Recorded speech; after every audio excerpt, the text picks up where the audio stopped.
post-op day 7.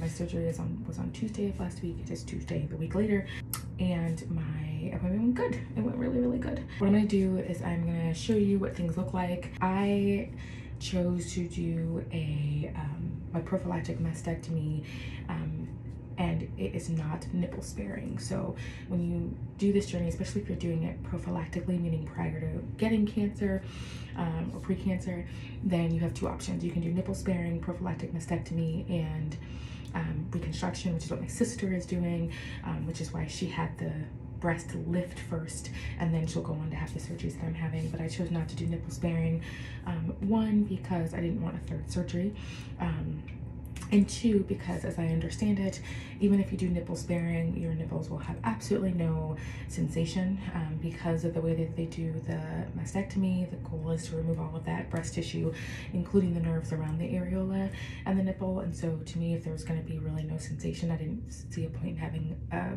3rd surgery to save them. Plus, I didn't really like them. They were huge. They pointed to the floor. I was not attached to them. They successfully breastfed 2 kids. Take them. But what I do plan on doing, and what you can do, I guess I said what you can do, is there is 3D nipple tattoos you can get if you want to do that. There are beautiful ways to mask not having a nipple if you want to do that. There are many, many women and people who just go without a nipple. Like, it's not that big of a deal. But I wanted to say that because you're not going to see nipples on me. So this is the bandage. She actually took out all the gauze, so there's nothing underneath here now, which means it's even more important that I have a pillow when I'm in the car, or definitely between me and any object, so that I can protect this area. And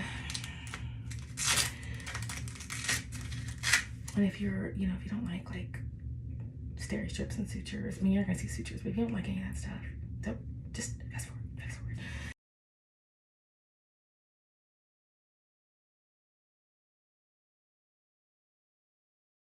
And yes, I wear high-waisted underwear. Okay, so as you can see, I'm still super swollen, both up here and down here. You can kind of see the ridge up here where the expanders are, or begin. You can see where the incision is here, and then under here. So once everything is done, this incision I think will be hid really nicely, and this is what you'll be able to see, which depending on how well I heal, I may or may not choose to cover it. My thought was I have tattoos, so to kind of bring tattoos kind of around the breast. I've seen beautiful ones done, and that's kind of where I'm thinking I'm gonna go with it. But I also want to lose the rest of the weight that I've been working on. I've been going to the gym and that kind of stuff, so I was working on that before surgery. You can see still super swollen up here, super swollen up here. You can actually see the little bit of redness the nurse was concerned about right around here. And I still look kind of top heavy, but I think a lot of that has to do with the swelling and the inflammation. So we'll kind of see how it goes. And also, like, I had bigger boobs before this, so these are actually small compared to what I'm used to.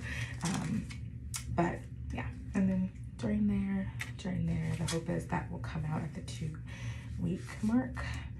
This is actually really hard to do on myself. Well, not very hard, but this thing is Velcro, which I really love. This little bra thing is very soft, so I really appreciate it.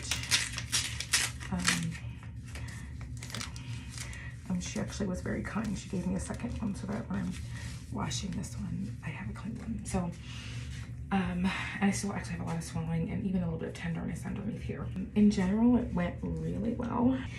I am, oddly enough, I'm happy with the way it looks. I was expecting it to look way worse. Like, I don't, like, I've read on mastectomies. I did a little bit of breast training when I was in my residency program, but I just was assuming everything was gonna look super hacked up, but I'm thankful it doesn't. I'm very thankful it doesn't. So, but one of the things that nurse stressed was, she asked me honestly, like, how my activity has been. And while I tend to keep my arms close to my body, kind of in the T-Rex position, doing nothing but this, I do tend to reach for things like And so she encouraged me to don't reach this way if you can avoid it. Really just walk close to things and pick them up. The other thing that I was very honest about was that I let my babies rest, especially on this side, which was the side I was the most concerned about, because I miss holding them. I'm not lifting them. They actually are able to get up on my lap on their own. But I was letting them lay on me, and unfortunately what that does is it makes me wrap my arm around them, which is more movement than they want me to do. So I have to stop that as much as I don't want to. But I want to heal well, and I don't want to have this be any more prolonged than it has to be. So I'm gonna do my best. My family is gonna help me as much as they can, to prevent me from doing that. Oh, the other thing that she mentioned, which it makes sense now, but it never occurred to me, is the nurse was recommending not to bend over, because that puts stress and tension on the breast and the ligaments and the things that we just did. And I was definitely doing that. Like I sleep in a recliner, a motorized recliner, but I would bend down to pick up the pillow or bend down to pick up the blanket. I was bending down to help pick up very light toys, just trying to be helpful, and that is not helpful. That can be harmful during the recovery process, especially this early on. So I'm gonna have to stop doing that too. So I have to go to being a very helpless, useless individual, which I am not good at. I'm doing pretty good outside of being more active than I should be. All right, we're gonna keep the journey moving.